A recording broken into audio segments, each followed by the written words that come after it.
गुरुदेव और माँ गायत्री के चरणों में कोटि कोटि नमन। आप सभी को प्रणाम। गायत्री एक है या अनेक है, आइए हम जानते हैं।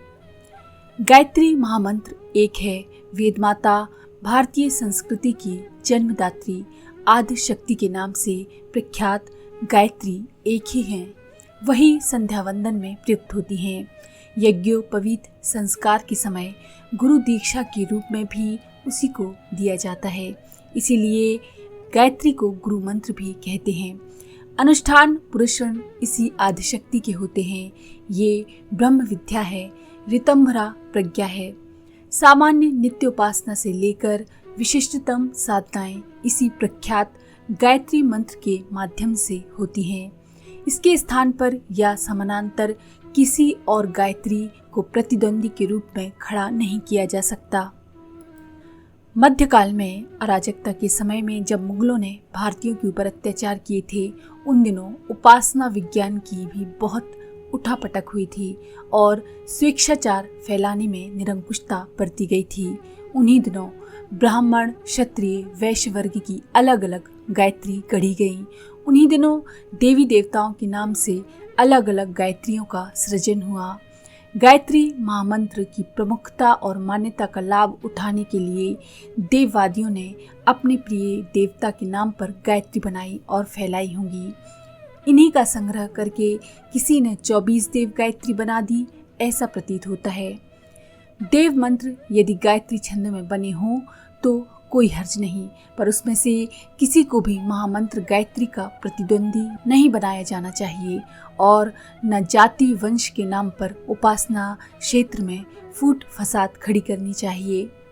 देवलोक में कामधेनु एक ही है और धरती पर भी गंगा की तरह गायत्री भी एक ही है।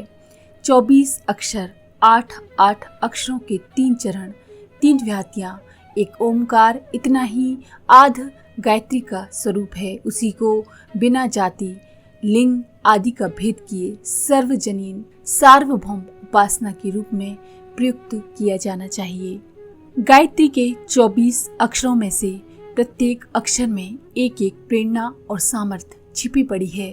उसे ध्यान में रखते हुए 24 महामातृकाओं का उल्लेख है। ये ना तो एक दूसरे के प्रतिद्वंदी हैं और ना आदिशक्ति की समग्र क्षमता के स्थान पर विराजमान होने के उपयुक्त। हर अक्षर का तत्वदर्शन एवं साधना क्षेत्र निरूपित करने के लिए 24 प्रतिमाओं का स्वरूप निर्धारित हुआ है। ये एक ही प्रकार के, एक ही तत्व के अलग अलग प्रकार को एक एक करके समझाने और एक एक चरण में दिव्य सामर्थ्यों का रहस्य उद्घाटन करने की प्रक्रिया है। नवदुर्गाओं की तरह गायत्री महाशक्ति के भी 9 विभाग हैं। उन्हें नव देवियां कहते हैं। महामंत्र के 3 चरणों में से प्रत्येक में 3-3 शब्द हैं। इस तरह से ये शब्द सौर परिवार के 9 शब्दों की तरह बन जाता है। यज्ञोपवीत के 9 धागे इसी विभाजन वर्गीकरण का संकेत देते हैं और विवेचना की सुविधा प्रस्तुत करते हैं।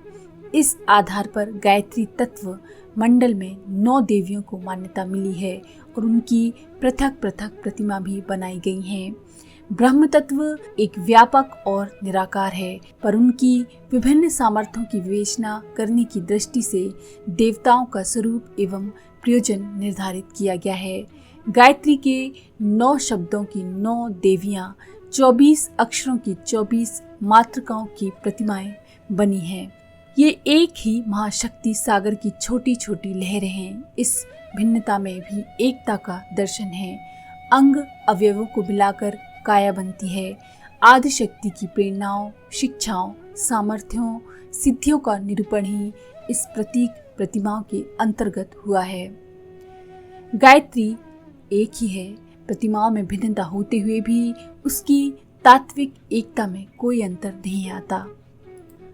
गायत्री एक मुखी, सावित्री पंचमुखी है। गायत्री आत्म की और सावित्री भौतिकी है। एक को रिद्धि और दूसरी को सिद्धि कहते हैं। रुपए के दोनों ओर 2 आकृतियां होती हैं, पर इससे रुपया 2 नहीं हो जाता। गायत्री और सावित्री एक ही तथ्य की दो प्रतिक्रियाएं हैं। जैसे आग में गर्मी और रोशनी दो वस्तुएं होती हैं, उसी प्रकार से गायत्री सावित्री के जोड़े को परस्पर मिला हुआ समझना चाहिए, अलग अलग नहीं समझना चाहिए। त्रिकाल संध्या में ब्राह्मी, वैष्णवी, सांभवी की 3 आकृतियों की प्रतिष्ठापना की जाती है। अन्य प्रयोजनों के लिए उसकी अन्य आकृतियां ध्यान एवं पूजन के लिए प्रयुक्त होती हैं। ये कलेवर भिन्नता ऐसी ही है जैसे एक ही व्यक्ति सैनिक, मिस्त्री, खिलाड़ी, तैराक, नट, दूल्हा आदि बनने के समय अलग अलग उपकरणों को धारण किए होता है, अलग अलग मुद्राओं में देखा जाता है। उसी प्रकार एक ही महाशक्ति अलग अलग कार्यों में रहते हुए विभिन्न रूपों में दृष्टिगोचर होती है। यही बात गायत्री माता की विभिन्न आकृतियों के संबंध में समझी जानी चाहिए। आतताइयों ने जब हमारे देश पर शासन किया तो हमारी पूजा पद्धति में कई तरह के भ्रम फैला दिए गए कि गायत्री के कई रूप हैं, अलग अलग देवताओं की अलग गायत्री है। जाति वंश के आधार पर भी उन्होंने लोगों को अलग करने पर विवश कर दिया। इस तरह से गायत्री को अनेक रूपों में प्रस्तुत किया गया और कई लोगों, स्त्रियों को, शूद्रों को गायत्री से वंचित रहना पड़ा। लेकिन गुरुदेव के द्वारा इस भ्रम और शंका का समाधान किया गया और पूज्य गुरुदेव के द्वारा कहा गया कि गायत्री ना किसी एक की है, ना किसी एक वंश, जात और धर्म की है। इस तरह से गायत्री के अनेक रूप होते हुए भी गायत्री और सावित्री सिक्के के पहलू की तरह हैं और दोनों ही पूजनीय हैं।